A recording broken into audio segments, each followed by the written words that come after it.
మొన్నటికి మొన్న పొదుపు పాఠాలు చెప్పిన ప్రధాని మోదీ ఇప్పుడు రాష్ట్రాలకు జలసూత్రం వివరించారు. పరస్పరం సహకారంతోనే జల వివాదాలను పరిష్కరించుకోవాలని సూచించారు. దేశంలో దీర్ఘకాలంగా నలుగుతున్న వివాదాల్లో అంతర్రాష్ట్ర జలాల అంశం ఒకటి. రాష్ట్రాల మధ్య సరైన సహకారం లేకపోవడంతో ఎన్నో ఏళ్లుగా ప్రతిపాదిత ప్రాజెక్టులు పెండింగ్ పడుతున్నాయి. ఇలాంటి సమయంలో ప్రధాని మోడీ రాష్ట్రాలకు కీలక సూచనలు చేశారు. అంతర్రాష్ట్ర జల వివాదాలను సహకారం, సాంకేతికతతో పరిష్కరించుకోవాలని సూచించారు. సకాలంలో అనుమతులు, సాంకేతిక ఆధారిత పర్యవేక్షణతో సమస్యలు అధిగమించాలన్నారు. ఈ విషయంలో కెన్ బెట్వా ప్రాజెక్టు నమూనాగా నిలవాలని ఆయన రాష్ట్రాలకు స్పష్టం చేశారు. కెన్ బెట్వా నదుల అనుసంధాన ప్రాజెక్టు సహా ఆయా రాష్ట్రాల్లో 30,000 కోట్ల రూపాయల విలువైన అభివృద్ధి పనులపై ప్రధానమంత్రి సమీక్ష నిర్వహించారు.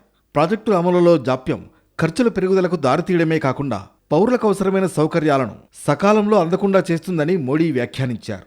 నీటి భద్రత కోసం నదుల అనుసంధానం, జల సంరక్షణ, భూగర్భ జలాల పునరుజ్జీవం వంటి అంశాల్లో అవకాశాలను గుర్తించాలని రాష్ట్రాలకు మోడీ సూచించారు. స్వచ్ఛ భారత్ మిషన్, అర్బన్ 2.0 పై కూడా ప్రధానమంత్రి సమీక్ష చేశారు.